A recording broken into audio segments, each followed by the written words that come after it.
기생충이라는 것은 일단 이제 생물체거든요.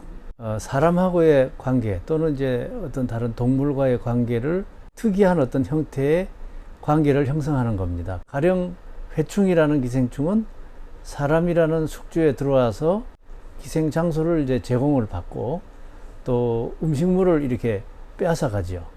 그래서 그 두 가지 요건을 충족하는 그런 동물 생물체를 기생충이다 이렇게 부르는 겁니다.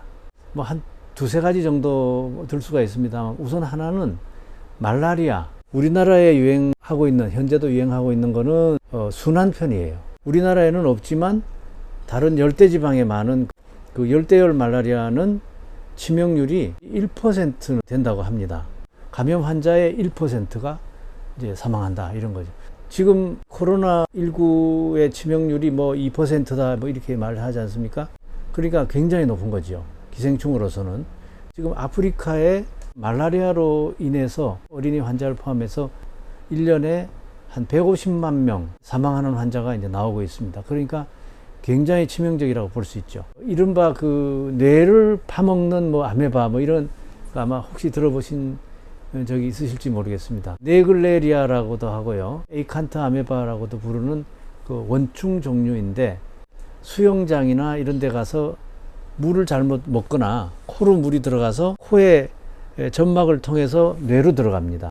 뇌 조직을 파먹는 아메바 이렇게 알려져 있죠. 치명률은 10%가 넘을 정도로 치명률이 굉장한 걸로 그렇게 알고 있고, 일반 수영장은 우리가 가서 니글레리아 뭐 아메바를 찾으려고 해도 찾을 수 없을 정도로 뭐 대부분의 수영장들은 안전합니다. 다만 예를 들면 자연계에 있는 물이 이렇게 오염돼서 수영장에 들어올 때 그 숲속에 있는 물에 들어가서 그냥 거기서 수영을 하다가 물을 꿀꺽꿀꺽 마셨다든가 이제 코로 들어갔다든가 이럴 때도 감염될 수가 있고요.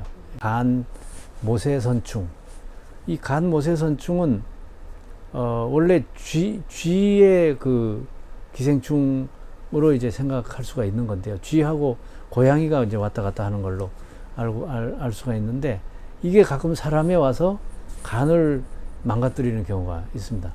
특히 또 어린애들에서 소아 환자에서 간을 망가뜨리면 소아 환자의 뭐 많게는 30-40% 치명률을 보인다 이렇게 알려져 있습니다.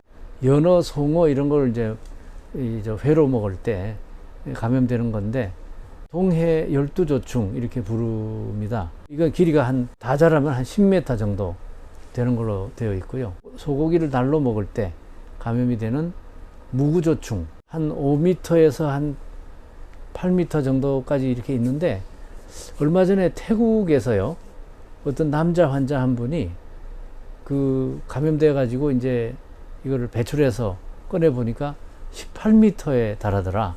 제가 귀로 들은 거 또 책으로 읽은 것 중에 가장 긴 기생충은 18m짜리 태국산 무구조충 이렇게 제가 말씀드릴 수가 있겠습니다. 저 자신은 사실 쇠고기는 날로 먹습니다. 워낙 빈도는 낮고요.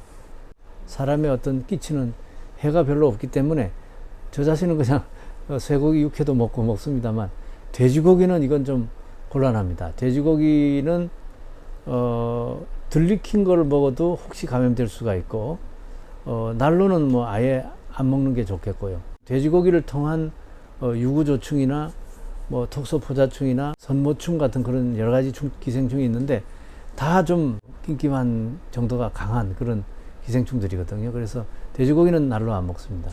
확률이 굉장히 낮아요. 100만 명이 생선 횟집에 가서 회를 먹었다.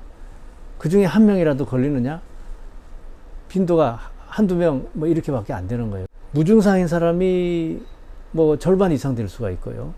또 배가 좀 아파가지고 내과나 이런 데 가서 내시경으로 이렇게 해서 이제 들여다봐 가지고, 예를 들면 고래회충이라든가 물개회충이라든가 또 바다 표범 회충이라든가 이런 여러 종류가 있습니다만, 끄집어내서 바로 치료가 되는 경우도 있고, 드문 경우는 이 고래회충 종류가 위벽을 뚫고 이렇게 안으로 들어가 버리면 위 내시경으로 봐서 이렇게 안 보이거든요.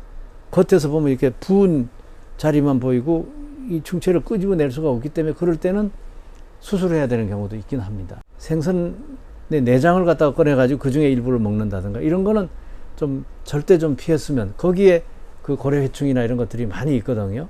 이 고래회충 종류는 약이 없어요. 생선회를 이제 조리하시는 분들, 종사하시는 분들은 그 내장에 가령 기생충이 있으면 이거 뭐야 이렇게 다 제거하고 깨끗한 부분만 주시기 때문에 안심하셔도 된다 이렇게 말씀드리는 거예요. 제가 경험한 많은 환자분들 중에 이 사슴이나 노루 피를 먹었다 이런 분이 상당히 많이 있고요. 그런 분들은 뭔지 확실치 않지만 알레르기성 그런 질환으로 이제 속이 거북하거나 또는 어떤 피부 같은 데나 또는 내장 이런 데에 변화가 생겨가지고 이게 이제 뭔가 해가지고 진단을 받으러 병원을 찾는 환자분들이 상당히 많이 있습니다. 아마 천식이 심하게 발생했다든가 알레르기성 뭐 어떤 반응이 나타나다든가 이런 거는 대부분 다 기생충이 원인이다라고 저는 보고 있습니다. 알벤다졸하고 메벤다졸은 기본적인 구조라든지 작용 메커니즘이라든지 여러 가지가 거의 같고요. 약간의 이제 그 화학 구조만 조금 다른데요.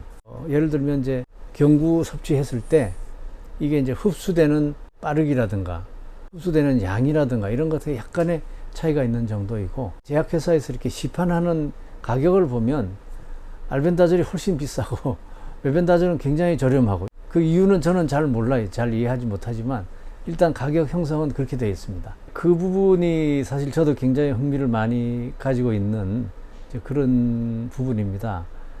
특히 이제 우리나라에서는 이런 그 구충제를 암 환자의 치료에 이렇게 직접 사용하는 경우가 극히 드물다고 알고 있습니다. 그러나 이건 이제 국제적으로 추세로는 미국이나 영국이나 호주 같은 경우에 실제 임상적인 그 암 환자에다가 이 알벤다졸, 메벤다졸 같은 그런 구충제를 갖다가 사용하는 그런 임상 시험을 흔히들 이제 하고 있는 걸로 제가 알고 있고요. 실험적으로 가령 암이 발생하게 만든 그런 동물에다가 메벤다졸이나 알벤다졸을 치료약제를 이렇게 사용한 경우는 논문이 굉장히 많이 있어요. 실제 사람 환자에 대해서 사용한 것도 최소한도 논문이 한 5편 현재 이미 나와 있고요. 미국, 영국, 호주 이런 나라에서는 지금 뭐 몇백 명을 대상으로 이렇게 실제로 임상 시험을 하고 있는 중입니다. 다만 이제 우리나라에서는 아직은 이 요법이 의학계에서 보편적으로 사용하고 있지 않고, 또 아마도 제가 알기로 우리 식약처나 이런 기관에서 이렇게 허용을 하지 않는 걸로 제가 현재는 알고 있습니다. 우리나라에서 환자 치료에 직접 관여하시는 의사 선생님들이나 이런 거를 이제 결정하시는 정부 측의 분들이 이거에 대한 임상 시험을 좀 적극적으로 이렇게 할 수 있도록 그런 분위기가 좀 생겼으면 하는 그런 바람을 갖고 있습니다. 뭐 연구라든가 임상 시험이라든가 이런 것들이 좀 뒷받침이 돼야만 한국의 암 환자에도 이게 약이 잘 듣더라든지 이런 경험이 이제 축적돼야만 이걸 사용할 수 있다고 이렇게 생각하는 거죠.